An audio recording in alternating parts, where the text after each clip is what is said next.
penting yang tadi kita katakan job description itu sangat penting agar kita tahu bahwa tugasnya kamu apa. Kalau kamu memang administrasi, ya udah kerjakan administrasi. Itu yang kamu sepakati dengan perusahaan. Itu tanda tangan kontrak yang kamu buat, yang kamu tanda tangani. Jadi perusahaan tidak semena-mena karena kamu bagian administrasi ya kamu tiba-tiba udah kamu yang harus bernegosiasi ke perusahaan A B C D E karena orang yang lain tidak ada, itu tidak benar. Baik, itu yang pertama. Yang kedua, kewajiban konfidensialitas.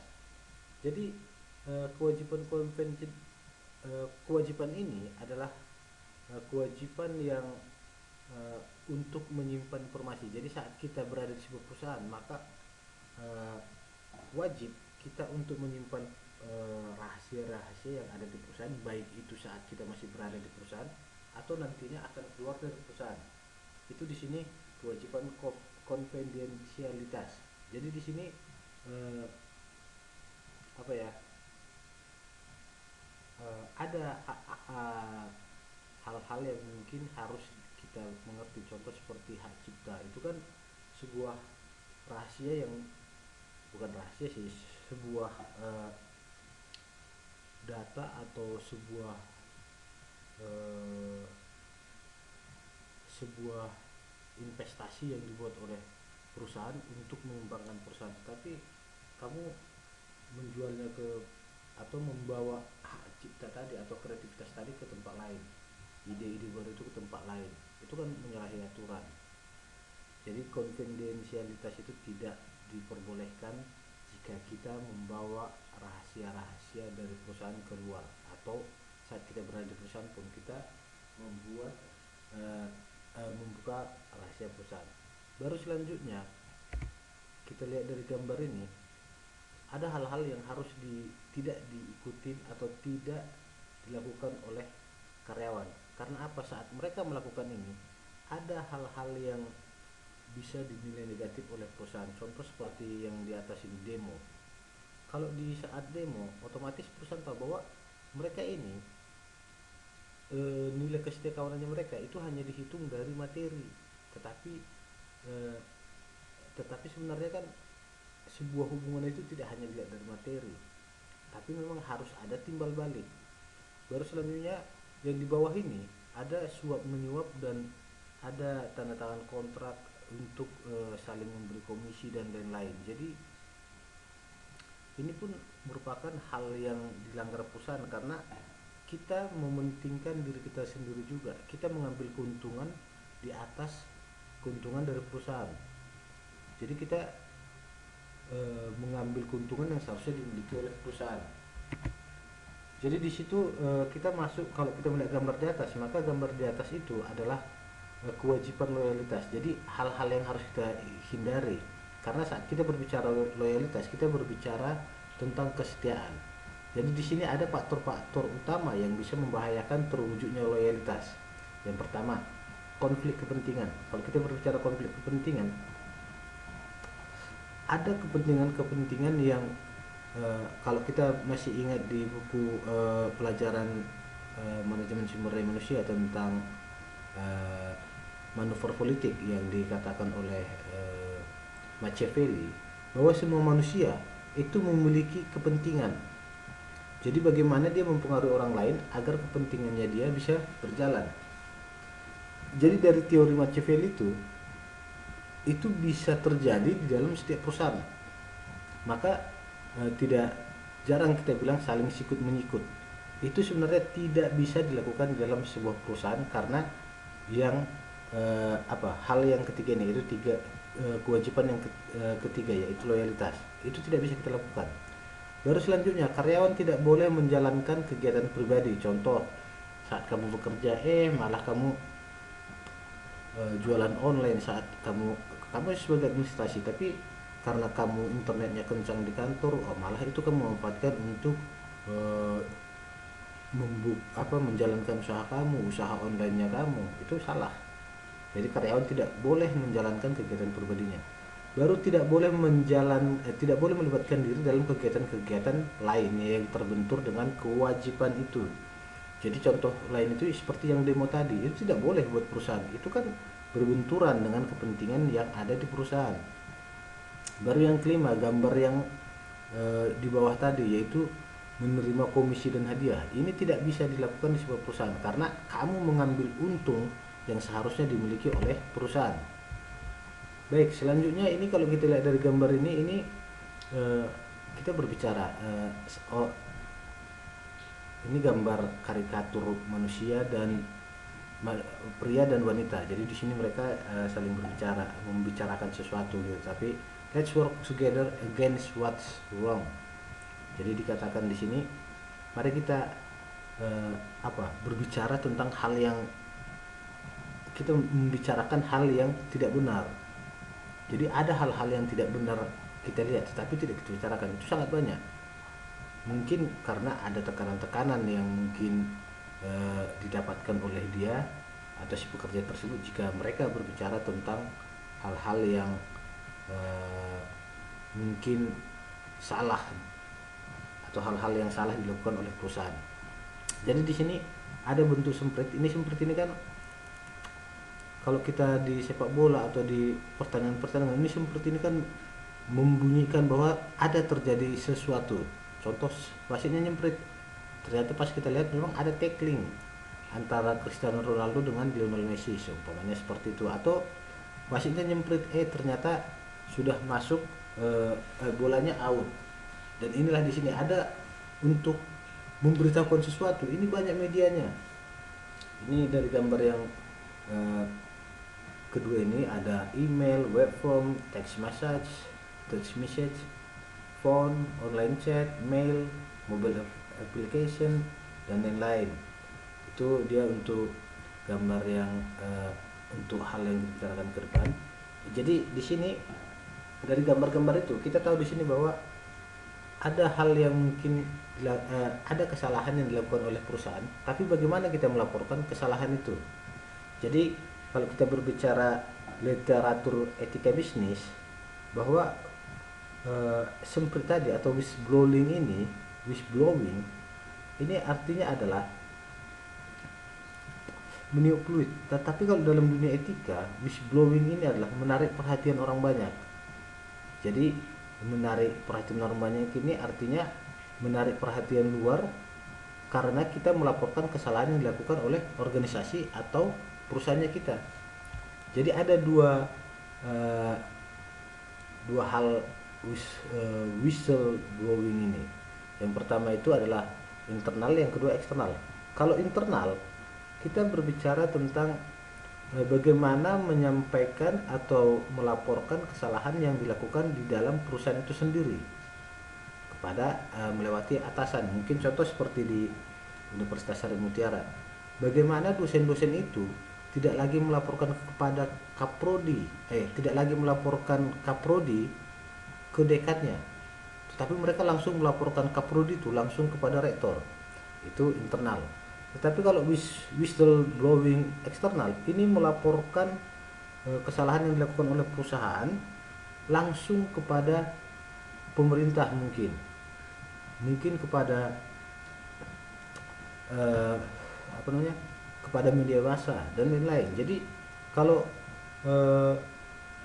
whistleblowing ini dia lebih melakukan pelaporan kesalahannya perusahaan itu, baik pemerintah ataupun swasta, kepada masyarakat melalui media komunikasi. Jadi melalui media komunikasi, contoh seperti koran, mungkin lewat FB, mungkin lewat Twitter, media sosial, dan lain-lain. Jadi syarat-syarat whistleblowing dapat diterima secara moral itu ada 5. Yang pertama, kesalahan perusahaan harus besar. Jadi menurut sesuai dengan yang dikatakan oleh Norman Bowie dan Ronald Luska, menyebutkan 3 kesalahan perusahaan yang dianggap besar. Yang pertama itu menyebabkan kerugian yang tidak perlu untuk pihak ketiga. Ini biasanya perusahaan membuat sebuah produk, tetapi mereka tidak mencantumkan apa sih kerugian yang akan terjadi jikalau konsumen membeli produk itu. Kadang mereka tidak mencantumkan dampak dari produknya. Itu bisa dilaporkan, mungkin kepada atasannya ya, atau mungkin kepada pemilik perusahaan, Pak, bahwa terjadi manajer produksi ini tidak melakukan SOP dengan benar, atau mungkin langsung ke media massa mereka laporkan, mereka membuat berita tentang terjadi sesuatu yang salah di dalam perusahaan. Baru yang kedua, terjadi pelanggaran HAM. Ini sangat penting. Kenapa kita bilang sangat penting juga? Kesalahan ini termasuk kesalahan yang besar karena hak asasi manusia sudah diatur oleh PBB bahwa saat terjadi pelanggaran HAM maka si pelaku bisa ditindak. Baru selanjutnya kesalahan besar itu melakukan kegiatan yang bertentangan dengan tujuan perusahaan. Contoh seperti Yayasan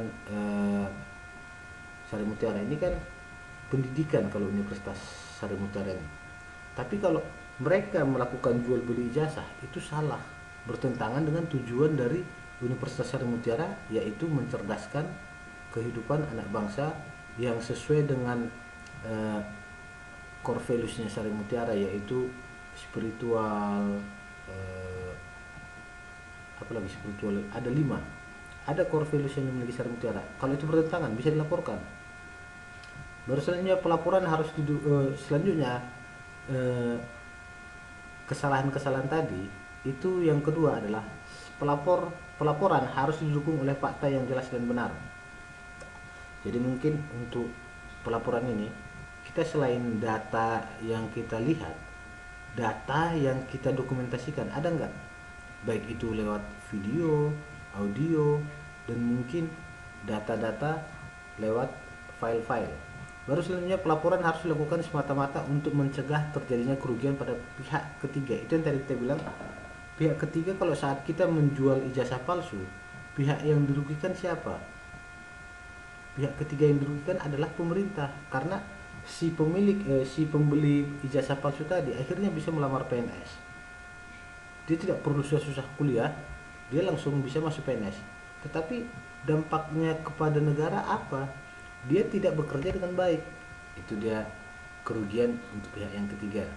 Baru selanjutnya penyelesaian masalah secara internal harus dilakukan terlebih dahulu. Tetapi jikalau sudah mentok maka bisa dibawa keluar. Baru yang kelima, harus ada kemungkinan bahwa pelaporan kesalahan itu akan mencatat sukses. Jadi itu yang tadi kita bilang, kenapa harus didukung oleh fakta dan didukung oleh fakta-fakta yang jelas dan benar. Karena untuk mensukseskan yang kelima ini, yaitu harus ada kemungkinan bahwa pelaporan kesalahan itu mencatat sukses. Jadi kalau faktanya kita sudah, atau data-datanya kita sudah lengkap, maka kita bisa menjatuhkan perusahaan dan kita bisa menang jika dibawa ke dalam pengadilan. Baru selanjutnya adalah kewajiban perusahaan terhadap karyawan. Kalau kita berbicara kewajiban perusahaan terhadap karyawan, kita berbicara tentang yang pertama itu adalah perusahaan tidak boleh mempraktekkan diskriminasi. Jika kita berbicara diskriminasi, ini sangat banyak terjadi. Contoh seperti di Amerika saat ini terjadi, itu kan terjadi diskriminasi, walaupun itu negara kulit hitam sedikit di nomor 2 kan di Amerika, walaupun sudah ada presiden atau mungkin petinggi-petinggi dari negara Amerika Serikat yang berkulit hitam. Tapi apapun ceritanya, diskriminasi itu tidak boleh.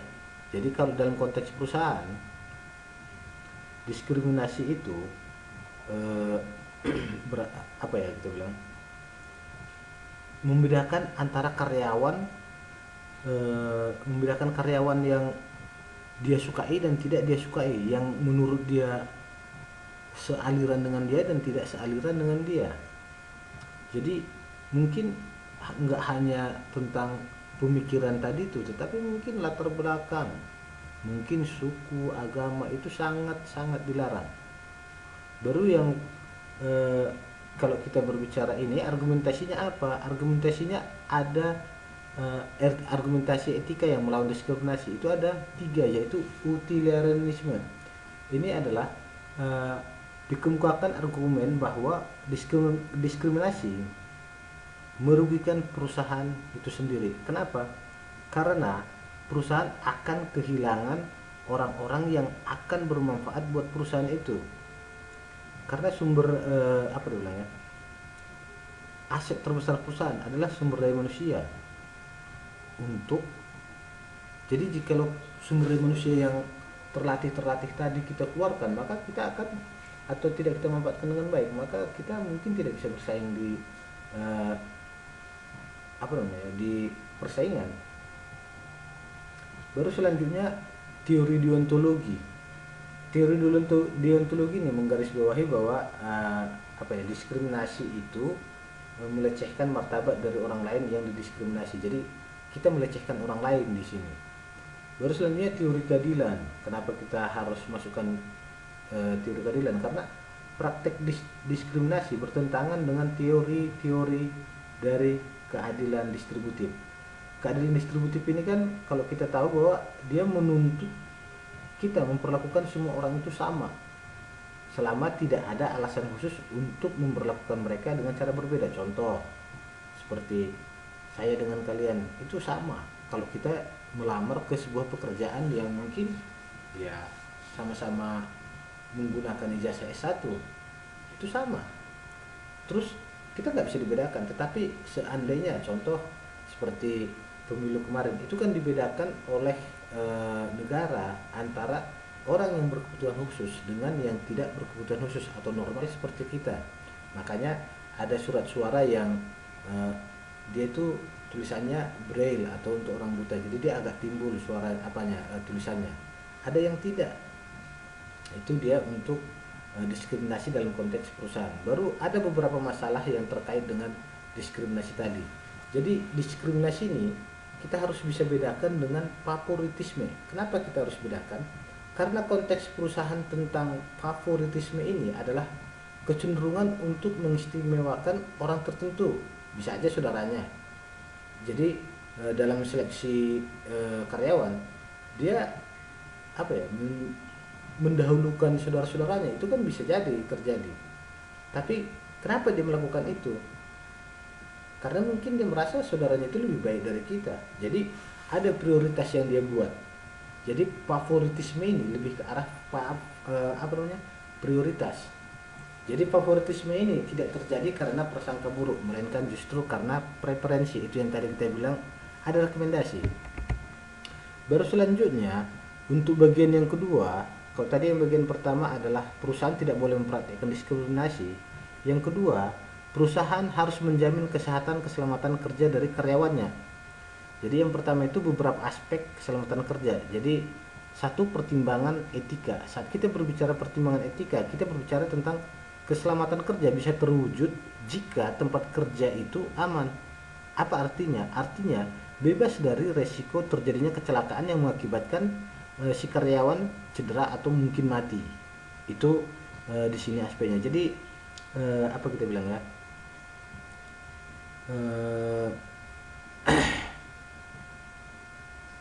Apa namanya ya?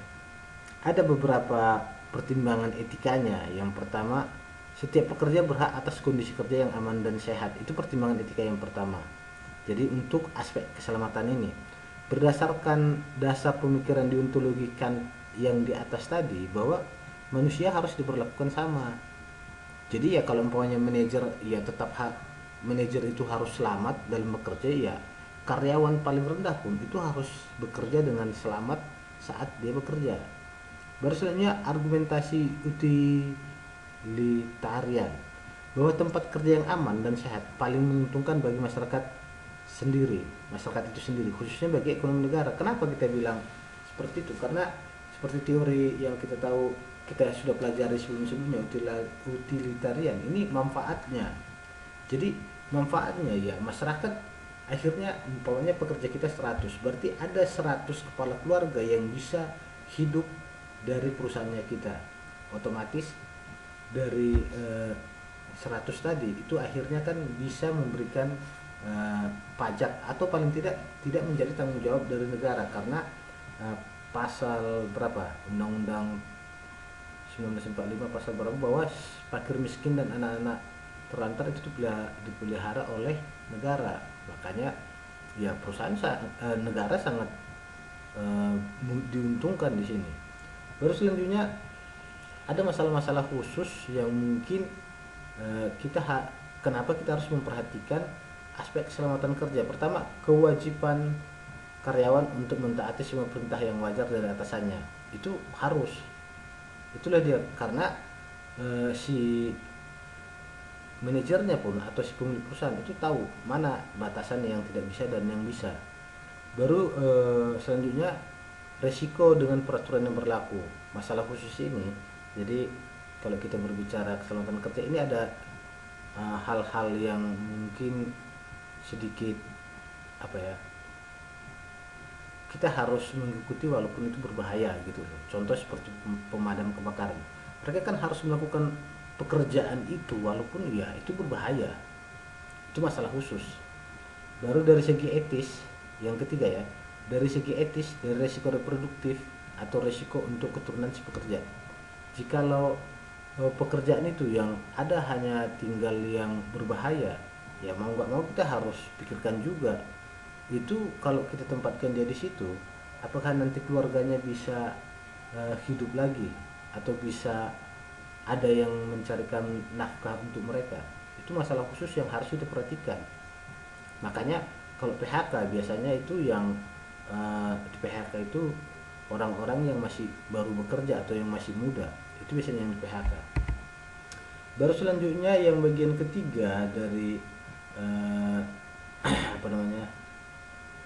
kewajiban perusahaan terhadap karyawan adalah kewajiban memberi gaji yang adil. Jadi kalau kita berbicara memberikan gaji yang adil, kita berbicara tentang keadilan distributif. Jadi sesuai dengan beban kerjanya dia, sesuai dengan job description-nya dia, itu yang adil. Contoh seperti cleaning service, dia tidak mungkin lebih tinggi gajinya dibandingkan dengan manajer, karena tanggung jawabnya beda. Tanggung jawab manajer itu adalah membuat sebuah kebijakan, sedangkan si CS tadi dia tinggal mengeksekusi apa yang dibuat oleh atau peraturan yang dibuat oleh si manajer. Jadi di sini pandangan ini sebenarnya dilandasi oleh konsepsi liberalistis, yaitu upah atau gaji dapat dianggap adil jika imbalan tersebut sesuai dengan prestasi yang dihasilkan. Itu liberalistis. Sedangkan pandangan sosial itu mereka menekankan adalah bahwa gaji yang adil jika sesuai dengan kebutuhan si pekerja beserta keluarganya. Jadi kalau sosialistis ini kan dia harus sama rata, semua harus sama-sama makmur. Itu yang dikatakan pandangan sosialistis di sini. Baru kita lihat di sini gambar ini, di PHK itu sangat-sangat berbahaya.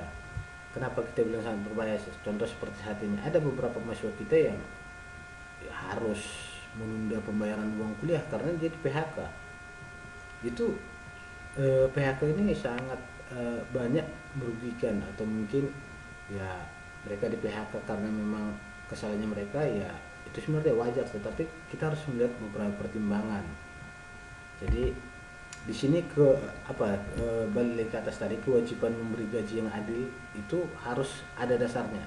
Yang pertama peraturan hukum. Saat kita berbicara peraturan hukum, undang-undang ketenagakerjaan sudah diatur oleh ketenagakerjaan sudah diatur oleh undang-undang. Nanti kita akan lihat di bawah undang-undang tahun berapa. Baru selanjutnya gaji yang adil itu harus sesuai dengan UMR. Jadi saat Anda bekerja di sebuah perusahaan tidak UMR, maka hal itu bisa kita laporkan. Baru selanjutnya sifat pekerjaan. Jadi kita kadang banyak melihat kok sama-sama buruh tetapi kenapa beda gaji ya. Contoh, buruh untuk tukang bangunan dengan buruh untuk ke ladang itu sangat berbeda gajinya.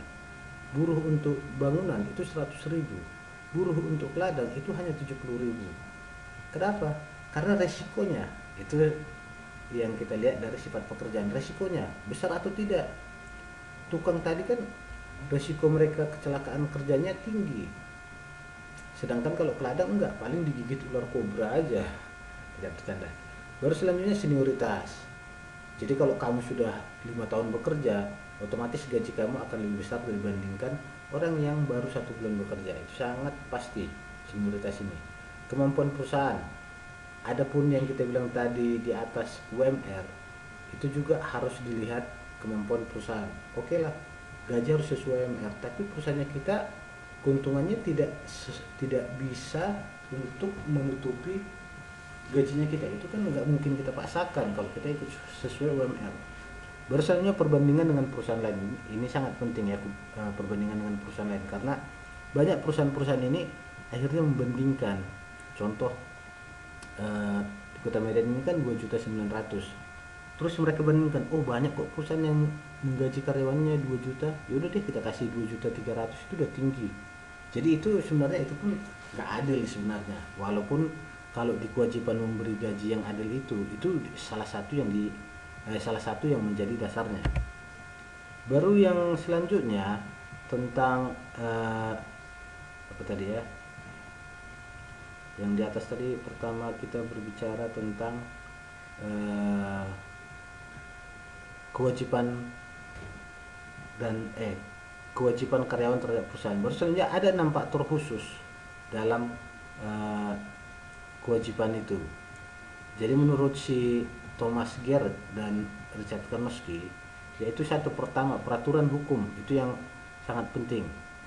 Jadi hampir sama dengan yang di atas, bahwa peraturan hukumnya apa, upah yang lazim atau UMR-nya berapa, kemampuan perusahaan, resiko dari pekerjaan, perbandingan dengan gaji dalam upah. Jadi ini sebenarnya penjelasan dari yang sebelumnya.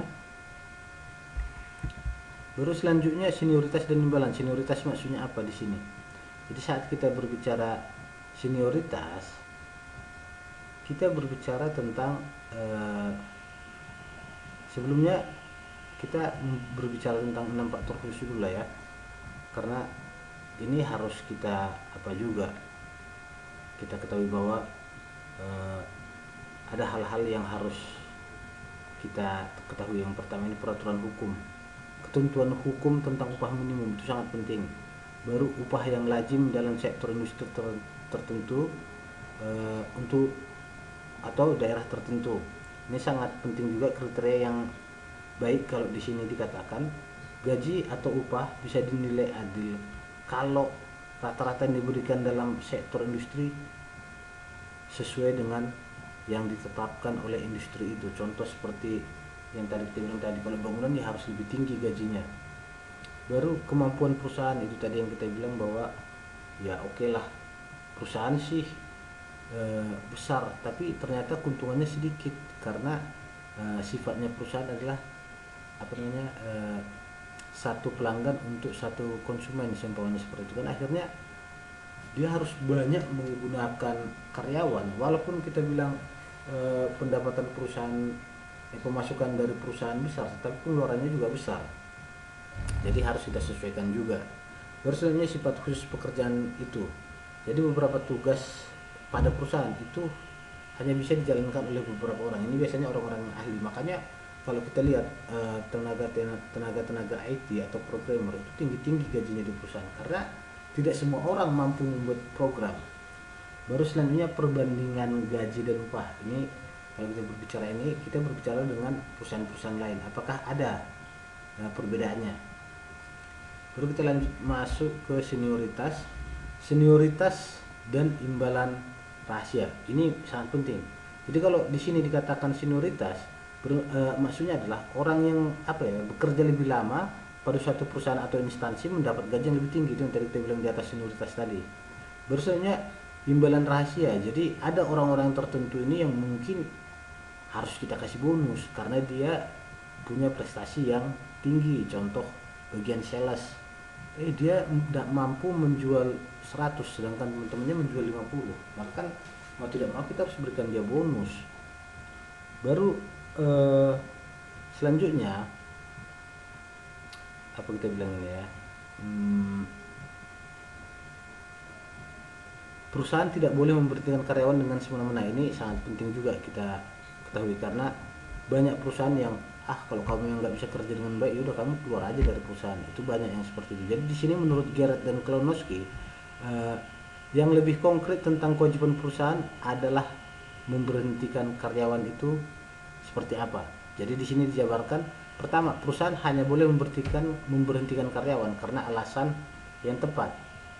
Jadi saat alasannya tidak tepat, itu tidak bisa. Baru selanjutnya, PHK harus didasarkan pada fakta objektif, bukan berdasarkan faktor subjektif. Kenapa kita bilang harus faktor objektif? Karena faktor objektif itu sesuai dengan apa yang kita hasilkan atau seperti apa kinerjanya kita. Bukan karena bukan berdasarkan faktor subjektif, yaitu like dan dislike. Oke. Baru selanjutnya kita ada beberapa prinsip-prinsip agar prosedur pemberhentian kerja itu bisa dianggap fair. Yang pertama itu, tuduhan terhadap karyawan harus dirumuskan dengan jelas dan didukung oleh pembuktian yang meyakinkan. Itu yang pertama. Yang kedua, karyawan harus diberi kesempatan untuk bertatap muka. Jadi harus diberikan juga kesempatan untuk mengklarifikasi. Baru selanjutnya, harus ada kemungkinan untuk naik banding, dalam artian ya kalau memang kita ditetapkan salah tapi kita masih punya bukti lain, ya kita kasih dia kesempatan untuk membuktikannya. Baru selanjutnya, perusahaan harus membatasi akibat negatif bagi karyawan yang kita pecat tadi sampai seminimal mungkin. Itu dia. Baru selanjutnya, kewajiban perusahaan terhadap karyawan dan kewajiban perusahaan terhadap karyawan itu bisa kita lihat. Bukan, maksudnya ini kewajiban perusahaan terhadap karyawan dan kewajiban karyawan terhadap perusahaan ya. Jadi ini dibalik, perusahaan dengan karyawannya. Jadi yang pertama, Indonesia itu Undang-Undang Ketenagakerjaan sudah ada. Jadi yang mengatur tentang ketenagakerjaan itu Undang-Undang Nomor 13 Tahun 2003. Itu kalau kalian baca bukunya sangat tebal. Baru selanjutnya kesepakatan kerja. Jadi kontrak kerja yang kita buat itu seperti apa. Selanjutnya adalah uraian kerja, job description-nya kita itu seperti apa. Jadi kita harus lihat dengan jelas. Oke, baik, sampai di sini yang bisa saya sampaikan untuk kewajiban karyawan dan perusahaan. Semoga bisa bermanfaat buat kita semua. Baik, terima kasih. Kalau ada pertanyaan silahkan di dalam forum. Terima kasih. Sampai